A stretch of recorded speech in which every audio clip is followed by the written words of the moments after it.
Halo semua, perkenalkan nama saya Ramadana Kalsandekala dan NIM saya 250200941. Saya berasal dari jurusan Cybersecurity dan saya merupakan member dari Cybersecurity Community. Halo, nama saya Felicia. NIM saya adalah 25020119932. Saya berasal dari jurusan Cybersecurity dan saya merupakan member dari Cybersecurity Community. Halo semua, perkenalkan nama saya Betanenudu Mulyono dengan NIM 25401234403. Saya berasal dari jurusan Cybersecurity dan saya merupakan member dari organisasi kemahasiswaan Cybersecurity Community. Selamat menonton dan semoga bermanfaat. Pada kesempatan kali ini, kami akan membahas mengenai salah satu serangan di dalam dunia cybersecurity, yaitu injection. Langsung saja kita masuk ke dalam materinya. Nah, apa sih injection itu?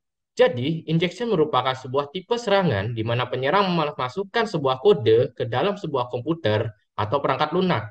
Adanya kode tersebut mengakibatkan penyerang dapat mengontrol database, membaca data, dan mengubah data yang berada pada komputer korban tersebut. Beberapa jenis serangan injection yaitu, yang pertama yaitu SQL injection. SQL injection merupakan sebuah serangan injeksi yang menjalankan sejumlah kode SQL ke dalam database sebuah sistem. Akibatnya, penyerang dapat mengakses isi dari database tersebut dan mendapatkan seluruh data di dalamnya. Untuk skenario yang digunakan akan dijelaskan lebih detail pada bagian video selanjutnya. Selanjutnya adalah expect injection, yang merupakan sebuah injeksi yang menyerang situs web yang bertugas dalam sebuah query expect untuk data berekstensi XML. XML merupakan sebuah data yang berfungsi untuk menyederhanakan proses penyimpanan dan pertukaran data pada sebuah web. Dalam serangan ini, penyerang mengirimkan informasi yang salah ke dalam situs web guna mendapatkan data XML tersebut. Ketiga yaitu buffer overflow. Buffer overflow merupakan sebuah serangan injeksi di mana penyerang memasukkan data yang sangat banyak ke dalam memori untuk buffer sehingga penyerang dapat memodifikasi isi sistem yang ada di dalamnya. Buffer merupakan sebuah bagian memori yang bertugas menyimpan data ketika pengguna menggunakan perangkat lain untuk melihat data yang dimilikinya. Selanjutnya yaitu format string attack yang merupakan sebuah serangan yang disebabkan oleh kesalahan pembacaan input yang dilakukan oleh sistem aplikasi. Akibatnya, sistem mengalami kesalahan segmentasi atau pelanggaran akses memori yang tentunya membahayakan keamanan dari sistem tersebut. Terakhir adalah OS commanding, yang merupakan serangan di mana penyerang menjalankan beberapa perintah OS ke dalam server aplikasi, yang mengakibatkan kebocoran data pada aplikasi tersebut. Untuk skenario yang dijalankan akan dijelaskan pada bagian video selanjutnya. Apa sih kode injection itu? Kode injection adalah istilah umum untuk semua jenis serangan yang melibatkan injeksi kode yang diinterpret atau dieksekusi oleh aplikasi. Jenis serangan ini memanfaatkan kesalahan penanganan input data yang tidak terpercaya. Hal ini dimungkinkan oleh kurangnya validasi data input atau output yang tepat. Contohnya seperti karakter yang diizinkan, format data, dan jumlah data yang diharapkan. Batasan utama serangan kode injection adalah mereka terbatas pada aplikasi atau sistem yang ditargetkan. Jika penyerang dapat mengetikkan kode PHP ke dalam aplikasi dan menjalankannya, kode berbahaya akan dibatasi oleh fungsionalitas PHP dan izin yang diberikan ke PHP pada mesin host. Berikut adalah contoh-contoh dari kode injection. Contoh pertama, jika aplikasi meneruskan parameter yang dikirim melalui GET request ke fungsi include PHP tanpa validasi input, maka penyerang dapat mencoba mengeksekusi kode selain seharusnya dieksekusi. URL pertama ini meneruskan nama halaman ke fungsi include.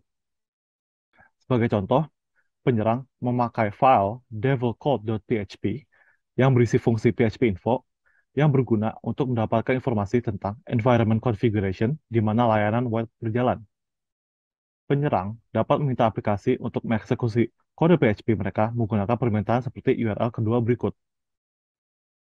Contoh kedua, ketika pengembang menggunakan fungsi PHP eval dan meneruskan data yang tidak terpercaya, maka data tersebut dapat dimodifikasi oleh penyerang, lalu kode injection dapat dilakukan. Sebagai contoh, kode ini menunjukkan cara yang berbahaya untuk menggunakan fungsi eval. Karena tidak ada validasi input, kode tersebut rentan terhadap kode injection, seperti contohnya seperti URL pertama. Saat mengeksploitasi bug seperti ini, penyerang mungkin ingin menjalankan sistem comments. Dalam hal ini, kode injection bug juga dapat digunakan untuk comment injection, seperti URL kedua. Nah, apa sih comment injection itu? Comment injection adalah sebuah serangan injeksi yang melibatkan eksekusi arbitrary comments pada operating system host. Umumnya, penyerang menyuntikkan perintah dengan eksploitasi kerentanan pada aplikasi, seperti validasi input yang tidak mencukupi. Dilihat dari gambar tersebut, user menginput predefined command yang ditujukan untuk aplikasi tersebut, lalu output dikirimkan pada user. Namun, saat penyerang melakukan command injection, penyerang mengeksekusi suatu command yang bisa membypass dan eksekusi command lainnya. Penyerang bisa menggunakan transmisi data pengguna yang tidak aman, seperti cookie dan form, untuk menginjeksi command ke shell system di server web.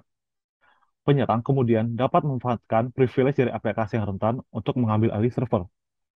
Command injection mengambil berbagai bentuk, termasuk eksekusi langsung shell command, injeksi file berbahaya ke runtime environment server, dan eksploitasi kerentanan dalam file konfigurasi seperti XML, external entities, atau disebut juga XXI. Berikut adalah contoh-contoh dari command injection. Contoh pertama, ini adalah contoh suatu program yang memperbolehkan remote users untuk melihat isi file tanpa bisa memodifikasi ataupun menghapusnya. Program tersebut berjalan dengan root privileges. Meskipun program ini bisa dibilang tidak berbahaya, yaitu hanya memungkinkan akses read-only pada file, namun program ini memungkinkan serangan command injection. Jika penyerang bukan menginput nama file, namun menginput string seperti berikut, maka panggilan ke sistem akan gagal dijalankan dan kemudian sistem operasi akan melakukan penghapusan partisi root disk secara rekursif. Contoh kedua, snippet code berikut menentukan direktori penginstalan aplikasi tertentu menggunakan app home environment variable dan menjalankan script di direktori tersebut. Kode tersebut memiliki kekurangan, yaitu tidak memvalidasi isi dari initialization script. Jika penyerang berhasil mengubah variable app home ke path yang berbeda dengan versi script yang berbahaya, maka kode ini akan menjalankan script tersebut. Ini dihitung sebagai command injection. Inti dari kedua contoh tersebut adalah setiap perintah yang memanggil fungsi tingkat sistem-specific system dan exec dapat meminjam root privilege mereka ke program atau perintah lain yang berjalan di dalamnya. Berikut ada perbedaan kode injection dengan command injection. Yang pertama, untuk kode injection, kode dieksekusi melalui aplikasi, sedangkan command injection, command dieksekusi di terminal atau shell system. Yang kedua, untuk kode injection disebabkan oleh validasi data yang kurang terpercaya, sedangkan command injection disebabkan oleh aplikasi atau sistem keamanannya lemah. Yang ketiga, untuk kode injection, langsung memasukkan kode ke komputer target, sedangkan command injection menyebarluaskan serangan melalui shell komputer target. Yang keempat, untuk kode injection, penyerang memiliki lebih sedikit kendali atas mesin target, sedangkan command injection, penyerang memiliki kontrol lebih besar atas mesin target. Apa itu SQL injection? SQL injection, atau dikenal juga dengan SQLI, adalah vektor serangan umum dengan kode SQL berbahaya untuk manipulasi database backend untuk mengakses informasi yang tidak dimaksudkan untuk ditampilkan. Informasi ini dapat mencakup sejumlah item, termasuk data perusahaan yang sensitif, daftar pengguna, atau detail pribadi pelanggan. Dampak injeksi SQL pada bisnis sangat luas. Serangan yang berhasil dapat mengakibatkan tampilan daftar pengguna yang tidak sah, penghapusan seluruh tabel, dan dalam kasus tertentu, penyerang mendapat hak administratif ke database yang semuanya sangat merugikan bisnis. Saat menghitung potensi biaya SQLI, penting untuk mempertimbangkan hilangnya kepercayaan pelanggan jika informasi pribadi seperti nomor telepon, alamat, dan detail kartu kredit dicuri. Meskipun faktor ini dapat digunakan untuk menyerang basis data SQL apapun, situs web adalah target yang paling sering. SQLI biasanya terjadi ketika diminta memasukkan suatu data seperti nama atau ID user, namun yang dimasukkan adalah SQL statements yang akan berjalan pada database atau server. Contoh berikut membuat pernyataan select dengan menambahkan variabel strid ke string pilihan. Variabel diambil dari input user dengan function getRequestString. Berikut adalah contoh-contoh dari SQLI. Contoh pertama yaitu memanfaatkan statement 1 sama dengan 1 di mana 1 sama dengan 1 itu pasti selalu true. Ini bisa terjadi jika tidak ada yang mencegah user untuk memasukkan input yang salah. User dapat memasukkan beberapa input seperti baris pertama, yaitu 11 or 1 sama dengan 1. Maka SQL statement-nya akan menjadi seperti baris kedua. SQL tersebut valid dan akan mengembalikan semua baris dari table users dikarenakan OR 1 sama dengan 1 pasti selalu true. Hal ini akan sangat berbahaya jika pada table users terdapat nama dan password dari semua pengguna. SQL statement seperti baris ketiga. Penyerang akan mendapatkan akses ke semua username dan password di dalam database hanya dengan memasukkan 11 OR 1 sama dengan 1 ke dalam input field. Contoh kedua yaitu memanfaatkan batch SQL statements. Sebagai besar database mendukung batch SQL statements. Batch SQL statements adalah sekelompok dua atau lebih SQL statements yang dipisahkan oleh semicolon. Contoh batch SQL statements adalah seperti berikut yang mengembalikan semua baris table users lalu menghapus table customers. Jika contoh kita pakai kode seperti sebelumnya, yaitu lalu kita masukkan input ID 11 semicolon drop table customers, SQL statement-nya akan menjadi seperti baris terakhir. Dalam contoh ini, maka sang penyerang bisa menghapus table customers tanpa seizin pemilik server database. Selanjutnya adalah union attack. Union attack adalah sebuah serangan injeksi yang menggabungkan dua atau lebih perintah select dari database untuk mengambil data pada sebuah aplikasi yang rentan terhadap serangan SQL injection. Contoh union attack adalah, contoh pertama, penyerang dapat menguji jumlah kolom database dalam sebuah aplikasi yang hanya berisi 3 kolom database dengan menginput 4 kolom seperti ini. Order by A, order by B, order by C, order by D. Bila terjadi error dan output yang dikeluarkan adalah the order by position number D is out of range of the number of items in the select list, maka penyerang dapat mengetahui bahwa yang ada dalam aplikasi tersebut adalah 3 kolom. Contoh kedua, bila penyerang sudah tahu jumlah dan kolom mana yang berisi data string seperti nama, password, alamat dari sebuah database yang bernama users, maka penyerang dapat mengetahui data pribadi seseorang hanya dengan memasukkan input union select name, password, address from users. Materi berikutnya adalah OS Command Injection. OS Command Injection adalah jenis serangan pada sebuah web server yang menjalankan aplikasi yang disebabkan oleh perintah sistem operasi yang dikirim dari penyerang. Hal tersebut mengakibatkan aplikasi menjadi error dan tidak dapat digunakan. Penyerang dapat melakukannya melalui cookies, form, atau HTTP reader yang terdapat pada web server tersebut. Berikut adalah contoh OS Command Injection. Dapat kita lihat pada kode ini ditulis dalam bahasa PHP. Kemudian ada variabel name, lalu ada variabel output yang digunakan untuk menjalankan perintah shell_exec. Kemudian ada variabel shell_exec yang digunakan agar semua data yang diinput dapat dilihat oleh penyerang. Kemudian ada variabel echo pre-output untuk menampilkan data yang ingin didapatkan penyerang. Dengan kode tersebut, data yang diinput sudah berada di tangan penyerang. Setiap serangan termasuk injection tentunya dapat kita cegah agar sistem kita tetap terjaga keamanannya. Beberapa cara yang dapat dilakukan diantaranya, yang pertama yaitu filter input dari siapapun. Input yang diberikan bisa saja berisi perintah untuk melakukan serangan injection kepada sistem aplikasi web.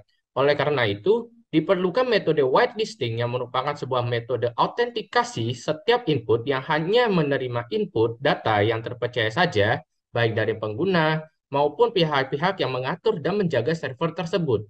Yang kedua yaitu menggunakan WAF dan IPS. Web Application Firewall atau WAF dan Intrusion Prevention System atau IPS berperan sebagai pelindung antara sistem aplikasi web dan internet yang datang dari pengguna dan pihak-pihak yang mengatur web tersebut.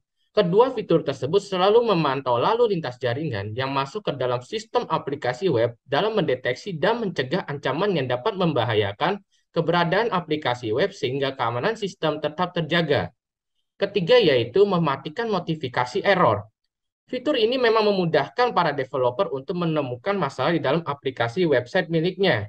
Namun, fitur ini dapat dimanfaatkan oleh penyerang dalam menemukan celah untuk memasukkan serangan injection ke dalam aplikasi website tersebut.